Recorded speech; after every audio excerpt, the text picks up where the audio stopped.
Hey there, everybody. How you doing? It's Greg and Yolanda, Keepers Good of the Ring. evening. Good evening to you on this Sunday evening.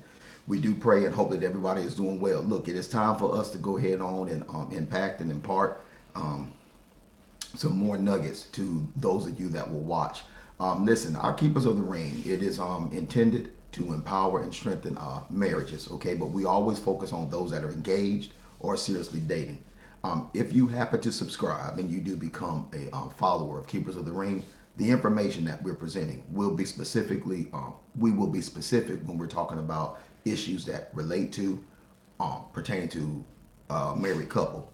However, there will be times I was asked by one individual when I requested that she subscribe. She asked me if you would let for me to let her know when we're doing things that will address being single. When we discuss certain topics, or as we have discussed certain topics as keepers of the ring, we come to understand. For an example, if it's effective communication, listening skills. If you're single, Yolanda, using things that she has said over the years, practice those skills now. If we talk about not being selfish in the marriage relationship, if you're single, that is something that you would want to work on in your singleness. So please feel free to subscribe. If you have a desire, you aspire to be married, our goal is to really discuss and address things in a real raw, relatable, touchable way that if you're engaged, dating, or single and desire to be married, you can use those skills. So, okay, last week we started the 4 seasons of marriage and we introduced to you all the winter. If you would draw your attention, because Yolanda is going to review with you, and I'm more than certain that Holy Spirit will give me a couple of points to add. But Yolanda's going to review with you the a little bit of the winter. We're going to talk about the emotions that are presented during the winter, attitudes that present during the winter stage of marriage, and then the actions. And then from there, we'll move on into the emotions, attitude, and actions of the spring of marriage. Following Sunday will be a different season, and then the Sunday after that. So thank you guys again for subscribing. Thank you all for sharing.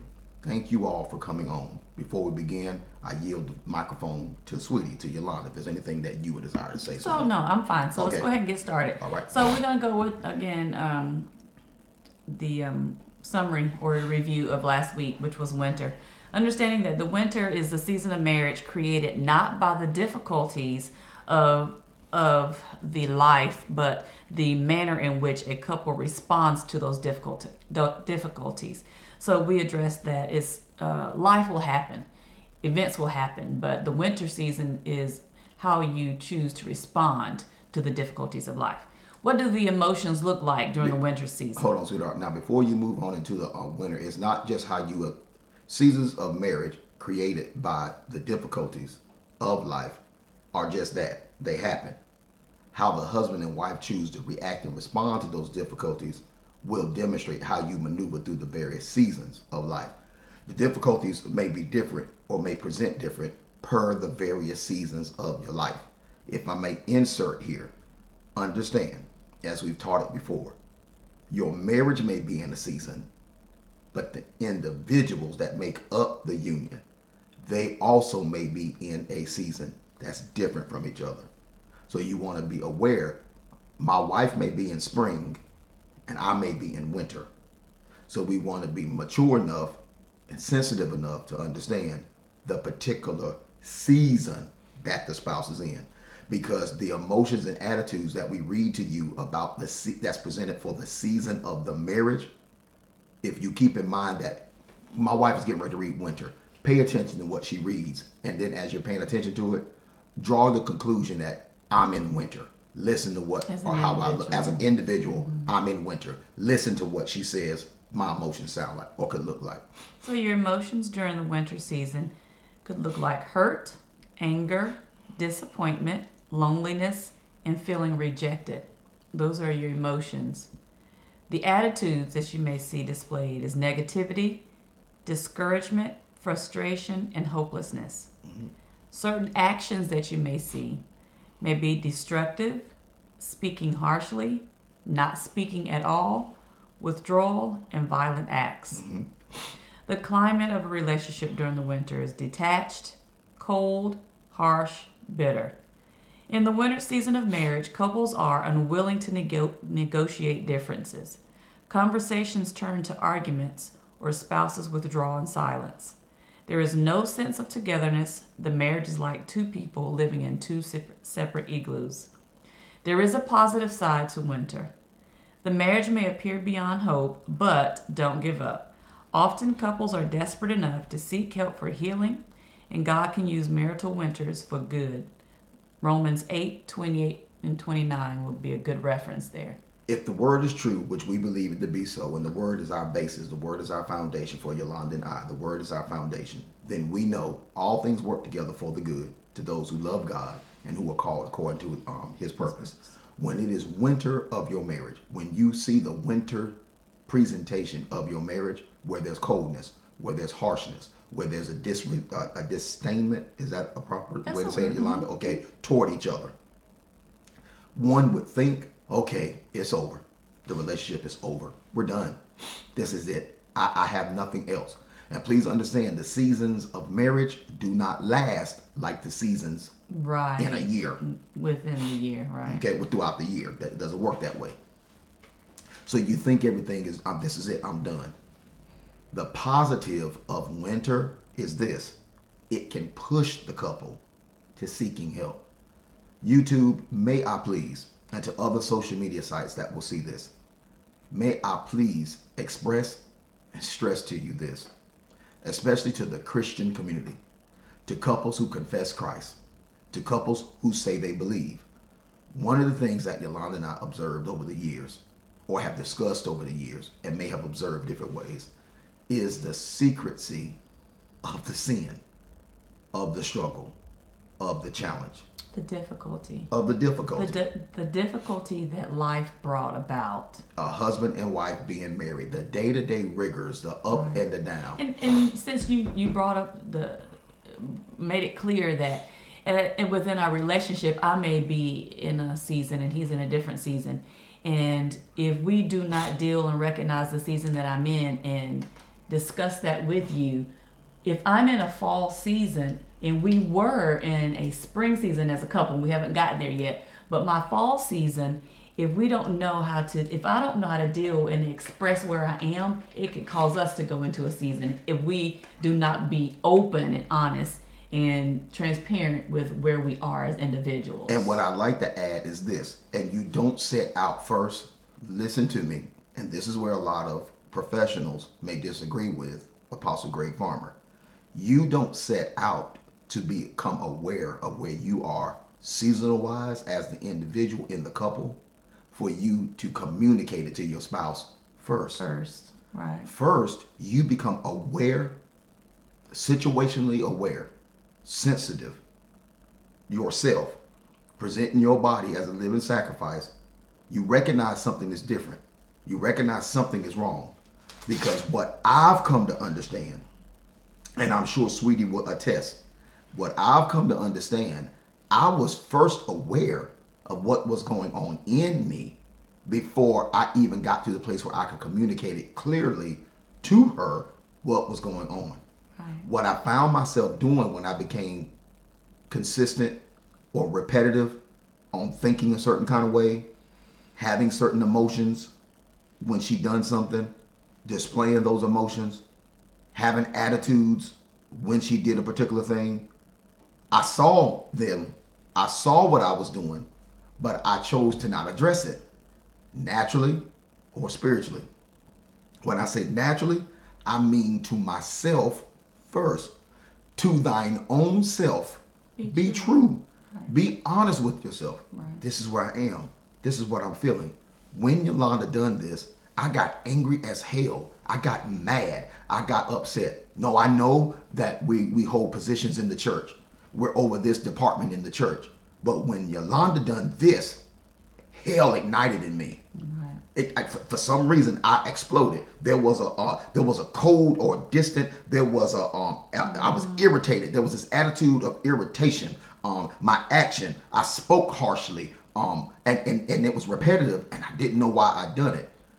Once I become aware of these things, and I'm honest and I'm truthful with myself, then I piggyback off of what Sweetie just said to you about 2 minutes ago. Now I'm aware, and I communicate to her what I see, what I'm aware that's going on. In yourself. In me. Therefore, I have to be prepared. She may agree with me. Yeah, you are nasty. Yeah, you do talk harsh. Yeah, you are insensitive. There's no need for me at that time, social media, to become upset or angry because she's bearing witness to the truth Right. of what I already communicated to myself and about myself. Right. The winner. The winter. Now, and again, the positive of winter. I want to reinforce that. When you have the cold time of your relationship, there's a positive that comes out of that. It could cause you to seek help. It more times than not, it's going to make you aware. Aware. Yeah. Remember, some of us won't seek help, Right. and especially in our culture, we won't seek professional help. We feel as though we can work it, we got it, we can do it. While the whole time now it's not just winter-like conditions, it's a full-blown blizzard. Now let us get off the cold and move into spring. Get them, pretty. So what does spring look like? Spring is a season of new beginnings. I mean, obviously not the spring we're experiencing in the natural, because we don't know, we have spring and winter. But anyway, a new season of new beginnings where most marriages begin. What does it look like? Through emotion. With emotions, it's excitement, joy, and hope. Okay, a new season, spring, a season of new beginnings where most marriages begin. A season of new beginnings. You would think that would mean specifically newlyweds. A husband and wife, a man and woman coming together, they experience a new beginning. The marriage is new because they just got married. I'm here to tell you, August the 10th, 2018, I will have had the awesome privilege of being married to this woman 28 years. And I can tell you within the last 5 to 7, 10 tops, we have experienced multiple new beginnings. We have sprung individually. We have sprung collectively as a couple. New beginnings. And the emotions, excitement, joy, and hope, I hope she feels for me like I feel for her. There's an excitement of coming home. There's an excitement of doing new things or looking at new things together. Not giving you our personal business, but we're very open and transparent. We're sitting in our kitchen, the kitchen that my wife said she wanted to have remodeled. Last year, we may not have been sitting here because it just didn't have the feel or the look. I come down, she's sitting at the island doing some work. Last year, she might not have been sitting there because it didn't just have it just didn't have the feel. It wasn't inviting for that. It was just the kitchen from when we first purchased the home. There's an excitement, the emotion, there's joy. Not the joy of the Lord is our strength. Joy. Just genuine joy. Not that we giggly in each other's face. Right before we started, I had dozed off to sleep. She came to get me. Ministering today, tired, laying down, relaxing. She said we're minutes away from 6 o'clock coming to do our live feed on YouTube. Just relaxing. The joy of being in each other's presence. Enjoying dinner after church, lunch, doing shopping, window shopping. Just enjoying the excitement of being with each other. Listen to what the attitudes look like in the spring. Anticipation, optimism, gratitude, love, and trust. I don't just trust her. I've learned to trust myself. Yeah. And I've learned to present to her with this aura and this attitude that I am trustworthy. Yeah. I damaged the trust in the past from my extramarital affairs. Yes, we have. I damaged it bad. But I became untrustworthy to God before I became untrustworthy to Yolanda. Right, that's right. And because I rededicated my life to Christ, flaws and all, he received me. And as I began to work toward Yolanda, and I walk in the healing and deliverance that God presented toward me, I never expected her to forgive me. I never expected or demanded that she would trust me again. I trusted the God she said she served. Because the way he was working on and through me, he was with Yolanda. As it relates to love, we now no longer make the mistake, YouTube, social media, of trying to love each other with our love. Right. Our love is based on condition. Our love is based on what you did to me. And if you what don't, you do, what you don't do. amen. And what you do and don't do me wrong, do me wrong. I got something for you. We now have this optimism. Right. There's an anticipation Right. of the new day, of where we're going, Right. what it'll look like, what it'll be like, what we'll have later. well, yes, Years to come. right, or Dreaming. even, right, dreaming, or even months to come. Yeah. What will it be like? Right. That's a you wonderful look place forward to be. to it. Next, Yeah. the actions in spring. Nurturing, planning, communicating, seeking help when needed. Nurturing. Isn't it amazing how Dr. Chapman here says nurturing, and you usually think nurturing to parents to children? Right. You have to nurture your relationship. You have to nurture it. Your right. marriage. If it's something that it's here that I like it, why would I not nurture that? And cultivate it. And cultivate it. I want it to grow. I want it to get better. Our communication will get better by communicating even more. If there's something that I like about her, why would I not nurture that and cultivate it? Our communication will get better even if I sit and say, I like it when you do this. And if she loves me, and if she wants to work this, and if she insert in the marriage, we has to be greater than me. Yeah. There's a lot of selfishness in the marriage relationship. Selfishness. There's a lot of self-focus and pride. Yeah. And if I could throw something there, it just kind of came to my mind. And this may seem so simple to you, but yet it may help you in a way. I can tell you that I was plagued with pride. So to the point that I would like something and I didn't verbalize that. I just would assume that Greg would know the right things to do. And so, but I'll use myself as an example. I think it was last week. I was away and on vacation, and he wasn't with me. And I text him, and we would have our little conversation through text messages. And he called me sweets. I think he said, "Hey, sweet, pretty and sweets," or something. And I thought I liked that. It was a little feeling that I felt when he did that. And there was a time in my life that I would not have said, I wouldn't verbalize, I wouldn't have told him that I liked it. I would have liked it, but I didn't tell him. And I chose to let him know that one little phrase that you said to me makes me feel special when you do that. So he jokingly responded back with a whole bunch of pretty sweets. Mm-hmm. But I see that as a form of nurturing. He did something that I liked, and I let him know that I liked that. I can't really say that 15 years ago that really meant anything to me. Right. Because I think he's always had little names he would say every now and then. But at that moment, I recognized that meant something to me. So that's a form of nurturing. I didn't just keep that to myself. He would have never known that made me feel a certain type of way. So that was a seed that he planted within me. And then I nurtured that by letting him know I like that. And so now he has the option to choose to, when it comes to his mind, don't withhold that from our relationship, because it's not just about him, it's about us. And so I had to let him know what I like, and now he has an opportunity to feed that, to nurture that. So then herein lies the challenge on the flip side of the coin.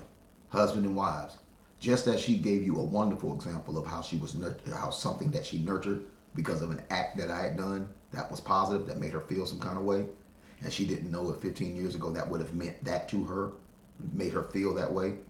Would she have communicated that to me for me to be able to say what I said? A lot of times, please be honest with me, social media. Please be honest with me. How many times in the marital relationship we nurture negativity? Oh gosh, a lot. How often? How often do we cultivate, stir up, pay attention to, tend to, and water seeds of discord? Yes. Because she pissed me off. Yeah. I'm angry. Yeah. The Bible tells us a kind word turn away wrath. We just go to bed with the sun going down on our wrath. We just mad, and then we wonder why we keep seeing this vicious cycle going on in our marriage relationship. Yeah. We throw coals on that fire. We actually add more wood to it, throw gasoline on it. say Well, coals will keep it Oh, going. okay. No, coals can. Like, what to keep it going? But I mean, Okay. well, coals That's get what I was trying hot, to say, something but to keep it wood, going. gas. Yeah. I got where you were going. Okay. I got your back. I got your Okay. back. Oh yeah, yeah. So we add to it. When you see this, I want you to really think about yourself. If you watch it as husbands and wives, I want you to think. Yeah. I'm not notice. We're not putting you down. No. We made the mistake. We Yeah. did it. And sometimes we do things now, and I know for me, I recognize, you didn't have to take that route. And now I realize, like what you just said, Uh-huh. I can find myself, even before I nurture it or add wood to the fire of negativity outwardly, I'll nurse it within myself. If something negative that he may do, before I throw something back at him, I allow it to go too long in my head. I start feeding off of it. I start putting stuff on top of it, because see, quite often we're fine with each other until something negative is done to you. Then when something negative is done to you, there's a way that all that negative that has been done to you in the past comes back up. And the only reason it comes back up is because you never dealt with it. You never addressed it. You were never honest with yourself. Right. And especially if you're born again, Right. being born again, you know you're not supposed to feel that way, or you shouldn't think that way. Right. And then So we didn't deal with it. You're right. That's the key. We didn't deal with it when it was small. Right. And so watch this. So even though you bought every thought, you bought to captivity every thought, you didn't process and deal and address. All you did was bought it captive. You bought it No, in captivity. you shut it off. That's all you did. You Yeah. diverted it. You deflected it and pushed Right. it over to the side. What do Right. the actions look like? So actions in the spring, nurturing. We just said nurturing, Yeah. planning, communicating. What are you seeking help when needed? Right. So what are you planning? I want to say to you before we close out, because we're almost at the end. What are you planning? To be a better you, to be a better we, Yeah. just to be better. And please understand, and you will hear this ongoing theme as we grow on social media. And you all pray with us, because we do believe that this is going to take off and grow where God would have it grow and go where He has it to go. When I say become a better you, listen to me, please. Pretty please, listen to me. The goal is not to think alike. Right. It's to think together. Right. The goal is not for us to play the same instrument. It's to harmonize the instruments that we are. Right. To read the sheet music. Right. Last one. And when you fight, and fight thou shalt. Oh yes. When you disagree, And disagree. and disagree, you will have. Yeah. When you fight and have your disagreements, don't just have the fight and disagreement and fail to learn from it. Learn of your spouse, learn of yourself, learn of where your relationship is. Don't waste all that good old fighting energy. Notice I'm not telling you not to fight. Please don't be the couple that sees this with us. Please don't give us no comment and say we're married and we don't fight. All I would say to you in response was, stay married a while. Mm-hmm. And the reason why I say that respectfully is that you fight in yourself, with yourself, about yourself. Oh, yeah. So if you do that with yourself, it's inevitable that eventually outside of you, Right. you're going to have a disagreement. Right. So what is the climate of the relationship? So the climate of spring is vital, tender, open, and caring. Mm-hmm. Streams of communication are flowing. Sense of excitement about life together. Oh, yeah. Couples are making plans, great hopes for the future, planting seeds from which they hope to reap a harvest of happiness. Okay? You're planting seeds, processing, taking care of the harvest. Taking care of the crop to yield the harvest. Now, before we close, there was a positive side to winter. Because people don't believe cold, bad, negative, down has positives to it. We want to close out with giving you the downside of the spring. Out of all those positive actions that Sweetie just read, the emotions, the things that we do, nurturing, planning, joy, optimism, excitement, the optimism. There's a downside to spring. These last 5 minutes, please listen to us talk to you about the downside of spring. Yolanda. Unexpected and unannounced irritations ruin a perfect vacation or turn a fine dinner into an emotional fiasco. These irritations do not change the season, but they make springtime less enjoyable. Share your irritations with your spouse and be open to change. Nurture positive changes and you would enjoy the fun of summer. When we fail to follow through with new beginnings, we may skip summer and slip right into fall or winter. The downside of spring, the first sentence again, sweetheart. Unexpected and unannounced irritations. We have things happen at this time of our marriage in the spring that are unexpected, unannounced. You almost get blindsided, like pow, cold call. Where did it come from? Definite irritations. You got to irritate. You got to. They're just the unannounced. Yolanda, what did I do? How did I irritate her? Like in my mind, how did I irritate her doing that? Where did that reaction come from? How did she get so? When did she get so mad at me so quickly? Don't see the smile you're seeing now. See what you're seeing now. It can happen. See, no. When did this stop? When did she just go? You know, like, and what's amazing is that when you start to grow and maturate in yourself from your relationship with God, you have this mentality. When did that irritate me so? Why did it irritate me? Why is that bothering me so? Then you're able to talk. Well, Yolanda, when you do this and so and so, that irritates me. Great, wow. Yolanda, I honestly, honey, don't know why. But, okay, unexpected and unannounced irritations can ruin a perfect anything. Dr. Chapman says a vacation or turn a dinner into an emotional fiasco. Ready? I'd like to submit to you from my research, my reading, and my application of the information to help me be a better me of the part of Team Farmer. The reason why it takes it into an emotional fiasco, because those unexpected things, all they did was connect it to and add it to the things that I avoided and never addressed, Yolanda, and never dealt with. And you know what? I just thought of it's not. We didn't plan. So being a project manager, as a project manager, you always know that there's a risk. There's always a risk that something that you had planned is not going to happen. There's something that could occur. There could be a tornado. There could be anything that comes out of the ordinary. Mm-hmm. So any good couple marriage, we should plan and be aware of some irritations. How are we going to deal with? We should not be blindsided. Right. Not the irritations by specific name. We should be aware that there are going to be things that irritate something us. Is going to happen. Right. Something. Right. So how do I deal when the something arises? How do I deal when this thing occurs? So if you've been married for more than a few days, like we have, some things will possibly repeat themselves. It may look a little different, but the bottom line is, remember now how this makes me feel. I know how this makes him feel. Or I know how I feel when this happens. So I know what happened the last time when I did that. Do I want the same reaction? Okay, how am I going to deal with this? How are we going to handle this? The key is that you vow to deal. You vow to address. Even if you have to table something for some time and come back to it. One of the most powerful things Yolanda said to me when God restored and regenerated our marriage and reunited us after our affairs.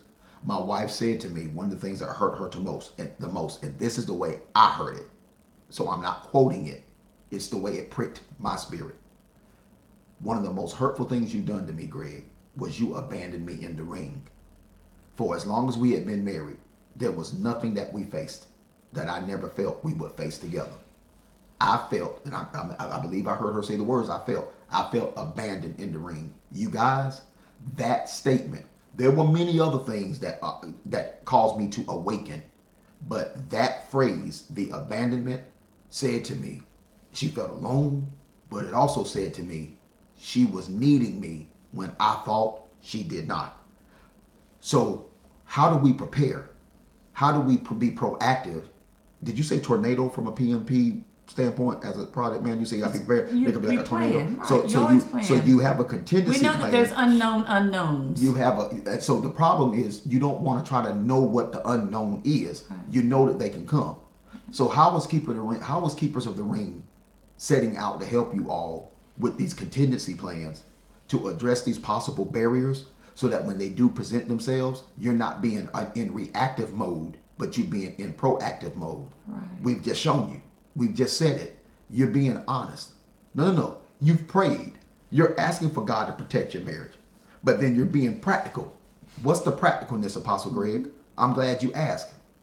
You are simply being honest with yourself and your spouse that there may be unexpected things that take place Right. that we might not be able to experience. You may not have the solution at that moment, but you got to have a workaround. Okay, and with not and you don't try to have the solution. Right. The workaround is, if I may, because I believe that workaround is a term that she uses on her with her job. We're going to work. Right. I'm gonna work on me. Right. Yolanda's gonna work on her, and we're committed now to stay in the ring, because in this fight, in this ring, in the fight of the ring, in the ring called marriage, the enemy is not sitting beside me. Right. The enemy is in front of me, and I don't mean you Not all, you. not you all. The enemy, we have an enemy that's been attacking our marriage since God established marriage in the book of beginnings. So we have to stay in the ring together to fight. We're battle buddies. We're in the trenches together, fighting for the destiny and legacy as well as the history of our marriage. Because future generations will draw off of, our sons will be able to tell their children about the marriage of their grandpa and grandma, how it was, how they handled. Our sons, when they're married, will be able to draw off of the example of how we maneuvered through winter and spring. Right. You understand what I'm saying to you? Right. And as apostles, what we're not wanting to do, and we're not, listen to me, we're not putting down anybody. That's not what we're doing. So hear what I'm about to say. Just putting your hands together and MC Hammer, we got to pray just to make it today. That's not doing it. Just to sit there alone, just sitting there and getting the oil and putting oil on our foreheads and speaking in tongues, that's not doing it alone. Husbands and wives, I want to admonish you when you see this. Sit down, talk, become aware, self-aware. Order books on communication. Order books on how to listen. Do things together. Go to the mall, walk, people watch, relax, listen to each other's dreams, fears, hopes. And as it relates to the garbage and the stench of past hurts and pains or current pains, seek some type of help. Your marriage is worth fighting for. It is. Close us out, sweetie. Yeah, that's perfect right there. Oh, amen. You just closed us out. Your marriage is worth fighting for. So no matter what stage you're in, we haven't gone over all four. But if you see yourself in the summer, in the spring or the winter, work it where you are. Amen. Work it where you are. And next Sunday at 6 o'clock, we'll be dealing with the summer. See you next Thank you guys for coming on. Thank you for subscribing. We love you. Greg and Yolanda Farmer, Team Farmer. We are keepers of the ring. Until the next time, marry on.